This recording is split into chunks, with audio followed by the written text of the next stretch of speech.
Thank you, Marshall. Good afternoon, everybody. Welcome to the April 5th, 2023 CALPADS Q A. My name is Paul Higgins. I am a data analyst working at CSIS supporting CALPADS. All right, moving on to announcements. The only thing I really have is that end of year is still scheduled to begin on May 8th.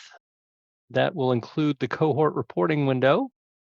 Both are scheduled to close on July 28th with an initial deadline and a final deadline of August 25th. So what that means is you can be working right now to preload some of your end of year. We also have the end of year checklist and roadmap available. All of those things are available to you to both prepare for end of year and to actually be doing end of year work right now. So yeah, we got that going for us. Angela, do we have anything for the group on bugs, bug fixes, builds, or our short to midterm future? Yeah, Karen and I updated the known issues this morning, so we are up to date with the deployment that went in yesterday. We are having a holiday for CSIS on Friday, so service desk will not be available this Friday. And then my last update was just a reminder that CD sent out the satisfaction survey for the CALPADS service desk this morning, and would very much appreciate it if you could just take a couple minutes. It's real short. Make sure to fill that out so that we find ways to improve and make sure we're meeting your needs. Thank you, Angela. All right. Well, if there's nothing else, I'm just going to jump right into the meeting chat. Start out with Rebecca at 301 Q1. For P2, Principal Apportionment Data Collection, do we have reports for charter schools to be able to quickly see what students left us to go to our charter, then what students left our charters to come to us? If not, is there a reason we don't have access to the ODS extracts for an SENR to pull our charter's enrollment? We only have access to our own schools, and we own those two charters in question. Well, the identity issue is why you can't pull another school's or another LEA's data. So if those charters are independently reporting charters, or they're just charters out on their own and they're their own LEA, even if they're affiliated with you, you would need a user account to pull their CNR extracts, etc. And I don't know of a P2 report, or nothing specific as P2, that we offer in CALPADS. Yeah. Oh. Anybody have anything to add to that? Because I don't. Okay, Mika at 302 Q1. How do I update the phone number and email address under the LEA contact for the CSIS? I was notified by another LEA that my current LEA contact has my old phone number, an old email address from my previous district. I did submit a ticket at CSIS service desk, but it has not been updated yet. Thanks in advance for any help you can provide. Mika, I found your ticket. I don't know why it hasn't been responded to yet. I apologize for that. So I will make that update today in our database. Marshall is the one that pushes it out to the website. And I don't know if you're doing that daily, Marshall, or weekly. How often are you getting that updated? I try to do it, since we're not in submission, I try to do it like twice a week so I can keep things going. But I will, if we get it done today, I'll have it out by this evening. Great, thanks. I'll let you know when I'm done. No problem. All right, moving on. It looks like Eric has submitted 3 in a row here.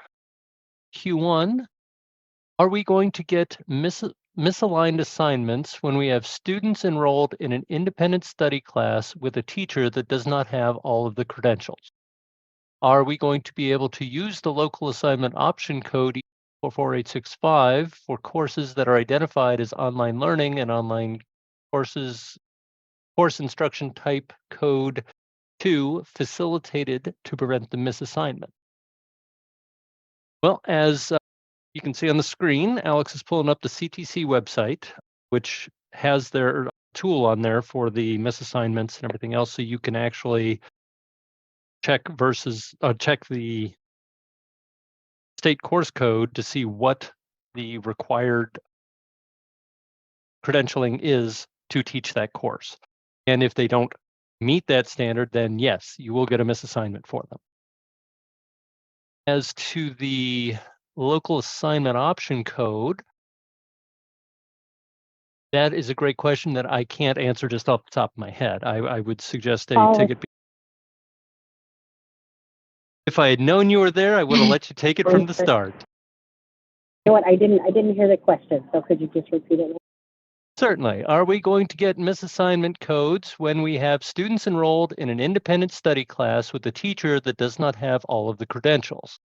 Are we going to be able to use the LAO code EC 4865 for courses that are identified as online learning and online course instruction type code 2 facilitated to prevent the misassignments? If the teacher's teaching in an independent study, as long as they have a credential based on a bachelor's degree in teaching, they can teach any course. So just as long as everything from adult ed credential or a CTE credential. All righty, thank you. All right, Eric, I see Q2 and Q3, and we'll come back to them. Maria at 304.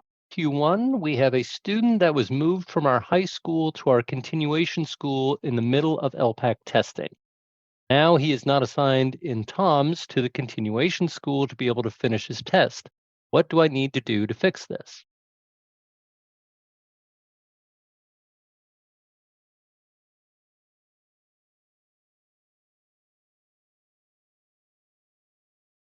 I believe if they did not complete testing, you should probably submit a CALPAC. If the students only completed part of their test, it's not clear to me whether or not moving to a new school and once that LEA enrolls that student in CALPADS and now whether or not they will be able to complete the other part of the test.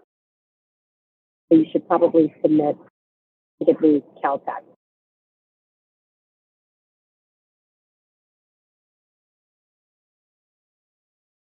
Thank you to Angela and Marshall.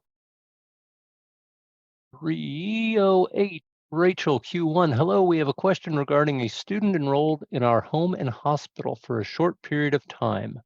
Brandy has originally let us know we could exclude them, in quotes, from the expected days of attendance. Does anyone have any insight on how to do this? Is home and hospital reported in CALPADS under attendance programs or both? I'm fairly certain what Brandy was referring to in the exclusion portion was in the stats file, you need to declare the total number of days that they were expected to be in attendance for the year. And in home and hospital, you get to say that's 180, or 180. And the student was in home and hospital for 30 of those. So you subtract 30 from 180 and you get 150. That's your net. So now you use that 150 as this is the number of days they were expected to be here. Then you submit the rest of your attendance data as is. And then you don't even have to worry about accounting for that time in home and hospital. As far as being able to do that or the practice of doing that, most SISs, if not all of them, it is going to be an attendance code that you have to populate. So for the days that student was, in home hospital, you give them an attendance code that does not disenroll them, does not mark them as absent either. Depending on your SIS, it could vary in name, but that's how you're going to do that. And your system should automatically adjust the expected attendance days, as Paul said. All right. Good to know that the SIS automation has my back. Appreciate that. All right. Let's see. So that was Rachel. Rebecca, I see your Q2. We'll come back to it. Sue Ann is talking to Maria. Sean at 307 Q1.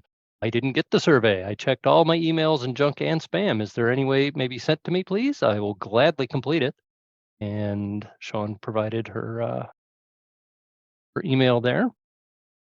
And Sue Ann didn't get it, nor did Kelly Winchester. So there's a growing list underneath Sean's comment there of people who would like to fill out our CSI survey. Oh, I put it in that thread. That's very concerning, though, that I didn't get that. So checking, what did Wendy say? Hold on one second.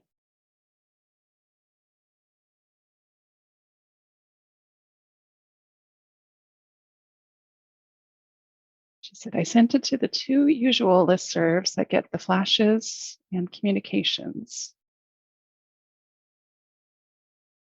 It's also displayed up on the screen as well. So Sue Ann, Cami got it. Shelley got it. Kelly and Sue Ann did not.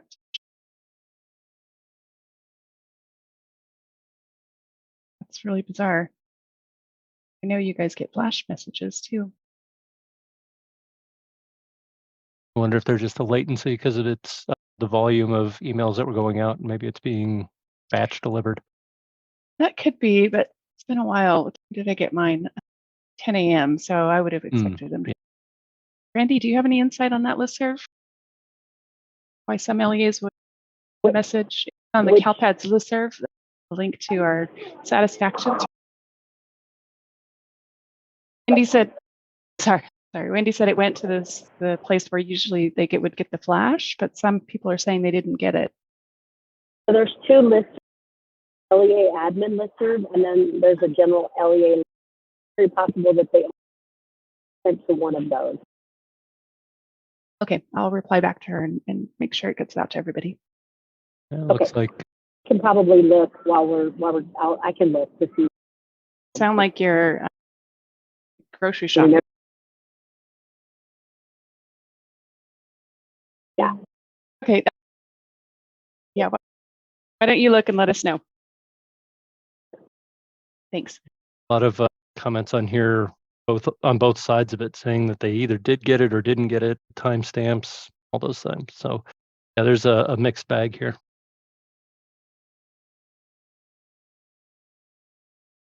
All right. Looks like John at 3:10. It's not a question, it's just a comment that Eric's question was about misalignments, not misassignments.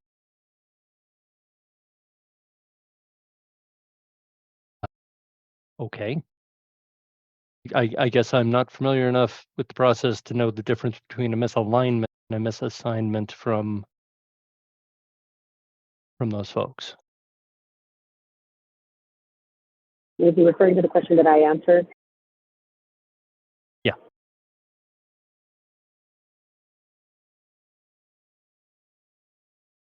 I think my answer is still the same.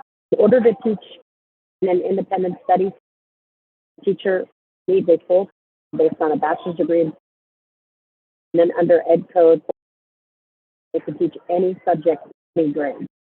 So I don't know if that answers your question, but if you need further, then a follow-up. All right, thank you.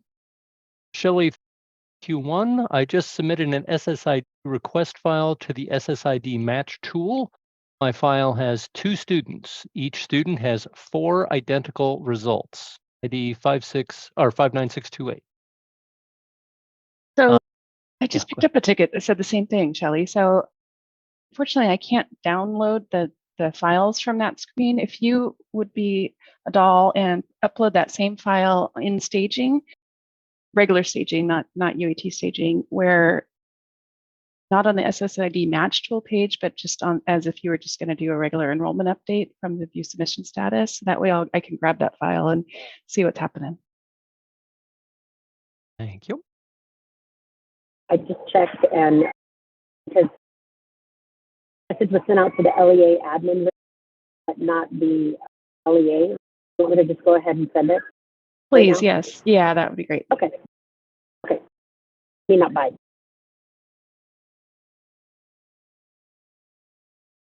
All right. After the got it, didn't get it, got it. Claudia, 315 Q1. Brandy forwarded an email regarding one student that, according to all of the data, qualifies for, I'm assuming that's PEBT. Brandy, do you know who got the case?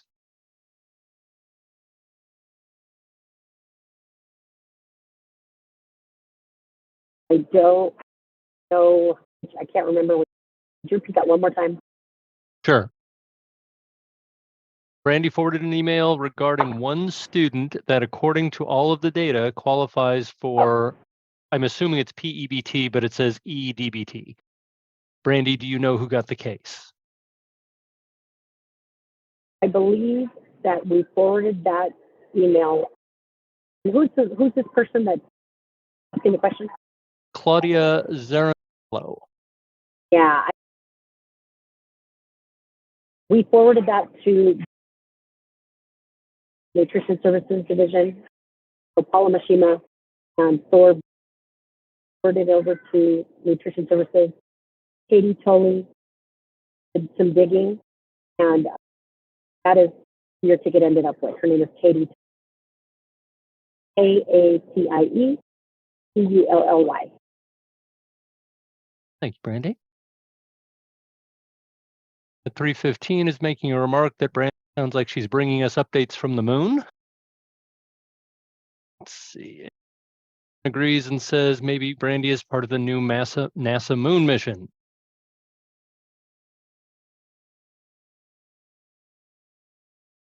You guys see your cute too. We'll circle back to it.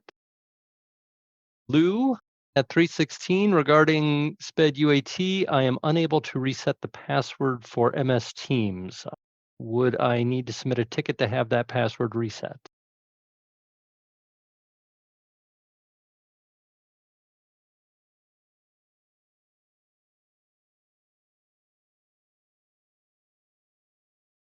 I didn't think you'd. Lou, do you use Teams locally? Does your LEA use it? I didn't think you had to reset your password. No. Oh, no, that's why. Okay. I don't know. Who's our local Teams expert here at CSIS? Do we have anybody? Marshall might qualify. Usually Chris, when he goes to that level, he has the administration right. Okay, sure. To get Lou and ask for me, Angela, and I'll work with her. He's out today. Okay. All righty. Luann at 317 Q1, is there any news on the creation of a SPED listserv?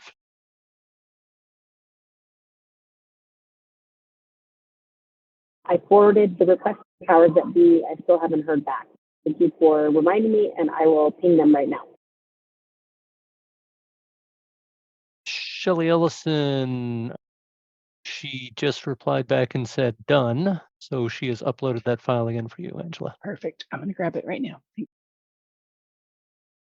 Daphne, 319 Q1. My predecessor retired before I began my position, so I have no cross training. I have requested a bridge account and would like to access the live learning portion of the CSIS bridge. I would also like to attend the EOI trainings that begin April 6th. A request was made, ticket 19048, to replace her with me. Is there any way that I can attend the live training tomorrow, April 6th?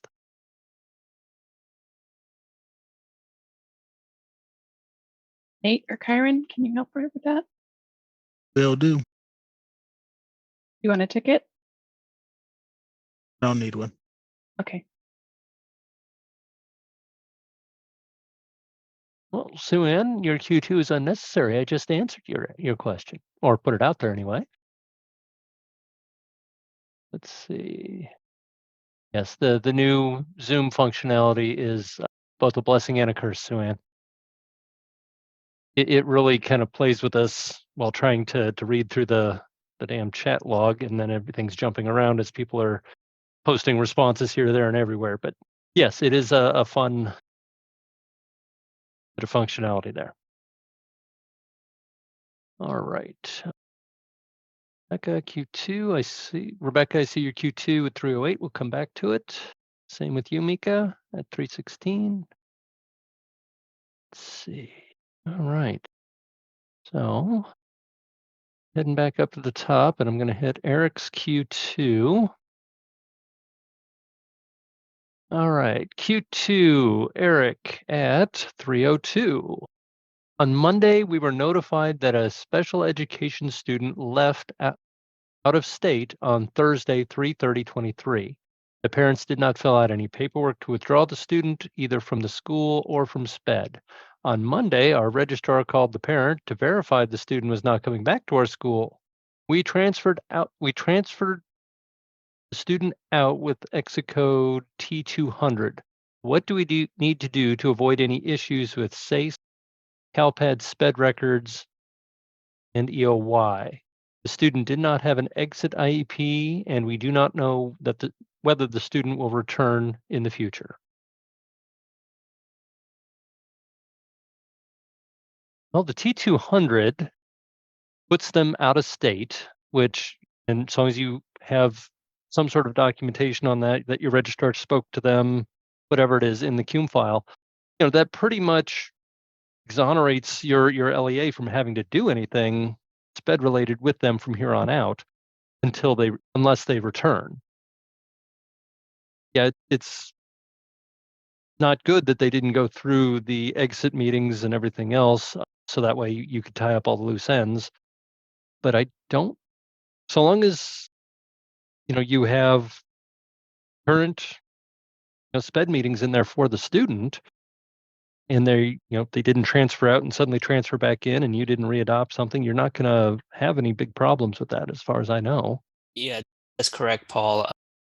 The T200 is basically also technically is a SPED exit for that student, which is pretty much is gonna translate to like a move known to be continuing.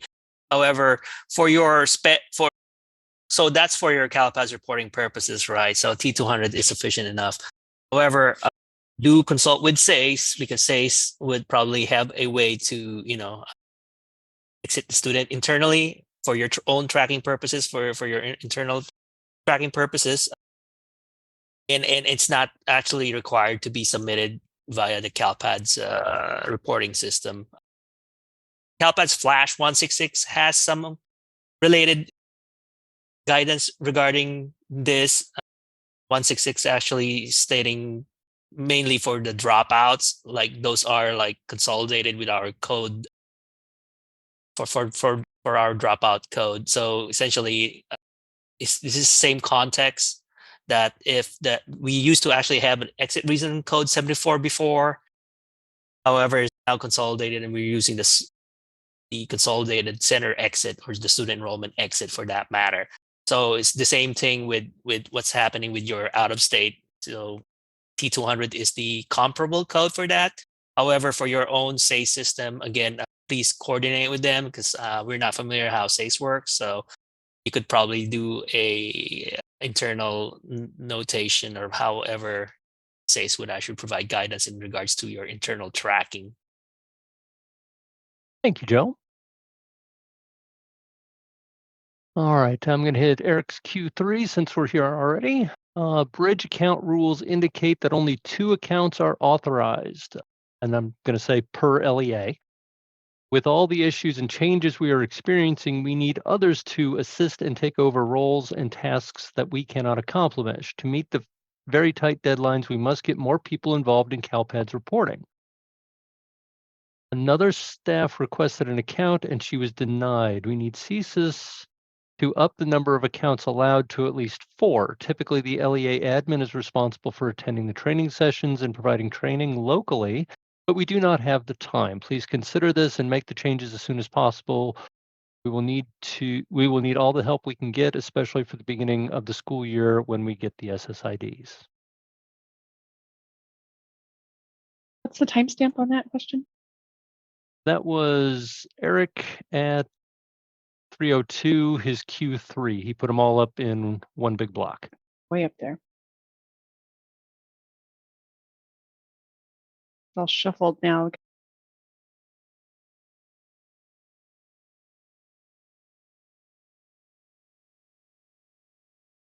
can't find it, but there isn't a plan right now, Eric, to add more. It's really expensive for us. We just don't have the money for it. So we try to do a lot of offline training too, or just self-paced. So if there's something you need for the YouTube channel, let us know and we'll try to accommodate you that way. Okay. 319 Suen Q2. She was accusing me of missing her with her SPED FAQ question, but I know Brandy's looking into that for you. Suen at 320 comment. Oh, never mind. I already read that one. Rebecca Morales, 308 Q2. In the case of a CCE where a student has been with us in person for the entire year, but in January they did a 2-week short-term independent study contract of which it was incomplete. During that time, they enrolled in person at another school for 5 days. The other LEA submitted a ticket and was told that in the case of a CCE with a school with the independent study, that the school with the independent study should be secondary enrollment, or we are to amend our dates. There's too much data involved at this point to go back out information and create 3 enrollments, and we would lose the entire year's ADA up to this date, less the 5 days they were with them. Can we just create the 3 enrollments to break it out only in CALPADS, but not in our SIS, to accommodate the request for the secondary enrollment?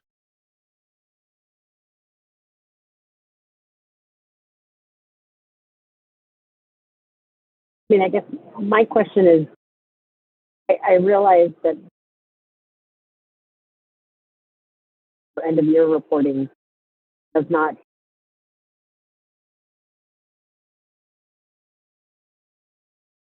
certifying this. If it's not going to impact fall 1 for 23-24, then just take the CCE.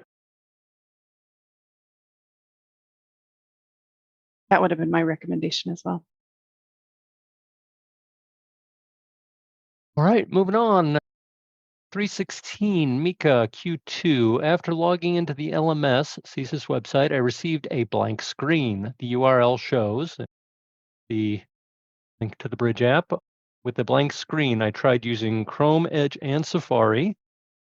With the same blank screen, I am trying to access various end-of-year trainings on the CSIS website. Is it tied to my credentials since I was at a different district before? I'm sorry, I'm a problem child. Thank you so much for your help. Daphne is having the same issue. And Kelly says this happened to me as well. I end up clicking on the CSIS logo in the upper left-hand corner, then I followed the clicks back to the LMS login screen. And from there I got through. I guess it was a longhand way of refreshing my cache. So yeah, it seems like there are some people experiencing that problem. Alex is navigating how to do that. There it is, right up on screen. So Alex has taken you to the CSIS page. Under CalPads, selected the learning option using the LMS, not the home screen. And if you have an LMS account, you log into it. And if not, you need to request one through the secondary. When you go in through the LMS. All right, now let's see if anything new has been added. Lori, 323 Q1. If I merge 2 SSIDs where both have taken the initial LPAC, confirmed to be the same student, what additional steps do I need to take regarding the ELAS? Will both records appear in the CELA record? Do I need to do a stairs case to remove one of the initial tests?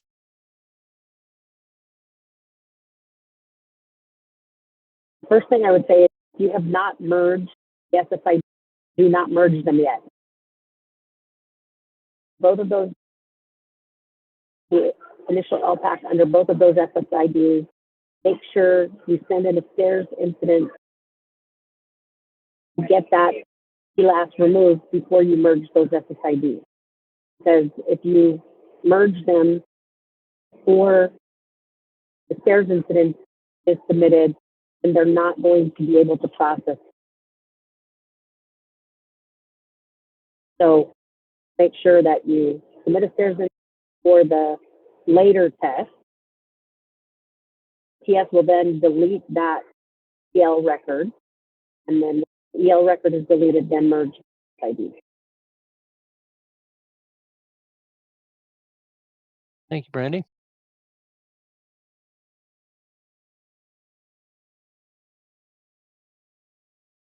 Are the fatal errors showing up now in Fall 2 under certification status, Fall 2, revision status, revised uncertified, current errors after certification? Any harm fixing them? And Sue-Ann replied with, since you're certified, you can fix all these errors, but they will never be reflected in any of the reports. And that is the accurate statement. And if your revised uncertified triggered errors after you certified, those errors are probably legit. So yeah, going back in and addressing them is suggested, but of course, we can't require you to go back and do it. But it does bring your data up to a higher standard if you do go back in and address them. 3.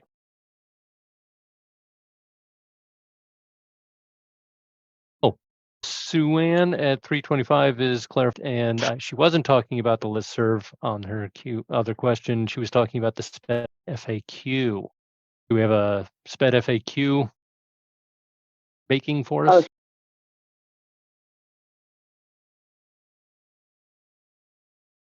Paula just got back on, and that's what her number one job right now, among other things. That's a priority. Rebecca is suggesting that possibly we ask everyone to submit questions as I'm answering questions and to create more of a queue, which we could do. I just don't want to burden everybody with asking questions difficult. So Marshall at 326 posted a comment to help understand the new Zoom chat features. Check out this video selection later for customizing using Zoom chat messages, unread messages. So that's different ways to address the Zoom chat.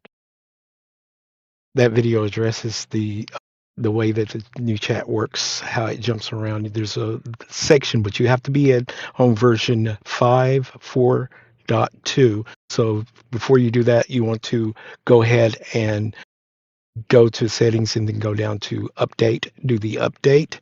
Once it does the update, that setting will appear in your settings for chat. It's a version of, they've changed it over to like team version of chat features. So if you uncheck this one where it goes up and down like that, it should level it out for you. All right, thank you, Marshall. Sue-Ann, Q3, would a Flash archive with all of the older Flash messages be considered? It's supposed to be the data guide, just hasn't been updated in a really, really long time. Brandy has any updates on the data guide? I'm sorry. These are not your problem anymore either. No, just to say, not only we kind of been putting out fires, you guys know that, but also Paula has been officially retired this December. She just came back on late last week. So just kind of trying to get the wheels turning again, along with hiring staff. Yeah, and I think her priority, I thought I heard her say that was the sped information first. She wanted to get that out. Yeah. It's not clear to me other staff to start reviewing other parts of their account.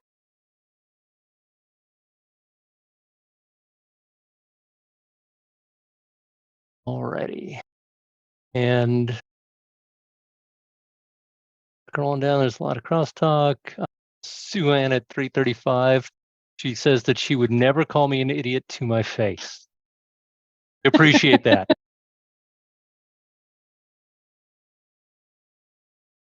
And Sue-Ann is also asking about why Joe the Flash Tan is so quiet today.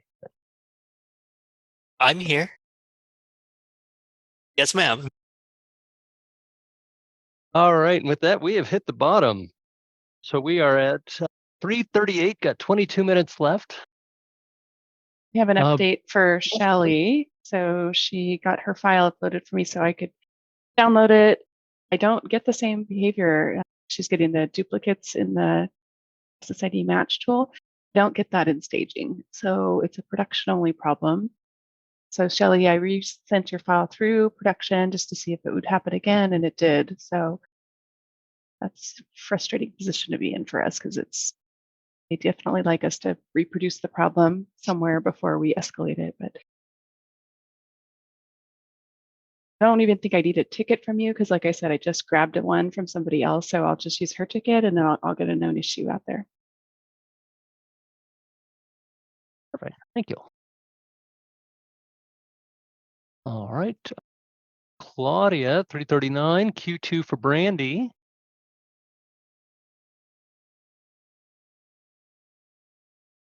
Send me the email for Katie Tolley. Thank you.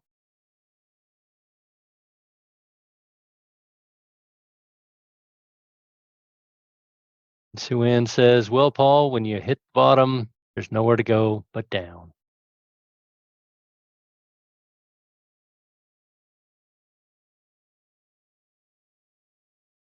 All right.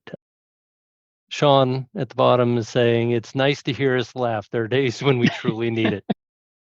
Agree, Sean. You know, it's being human. The belly laugh makes being human the best. So yes, I agree.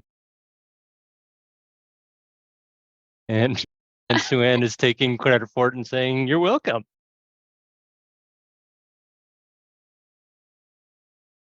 Okay. Claudia just replied to Brandy saying that she's already done that, so you don't need to do anything, Brandy. Of course, here. Sure. All right. Well, you guys. Oh, Eric says a few years ago, Brandy was supposed to sing for us, right? So even you could actually do double duty here. You could entertain the entire airport and us.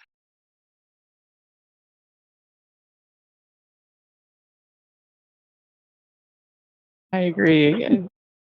I worry for Brandy's safety at that point. Somewhere.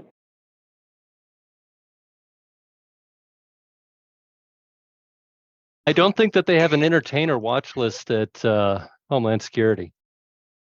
I should.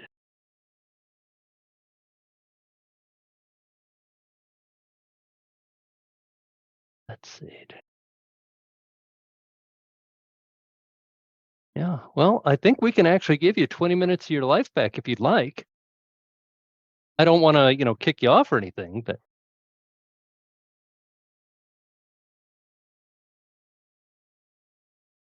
That sounds good. All right, everyone. Thanks for showing up today. We're going to give you 20 minutes of your life back. As always, it's great to get together with you. If you have any questions between now and the next Q&A, submit a CalPADS Service Desk ticket so we can get it answered for you. And we will see you back here next Wednesday. Have a great week.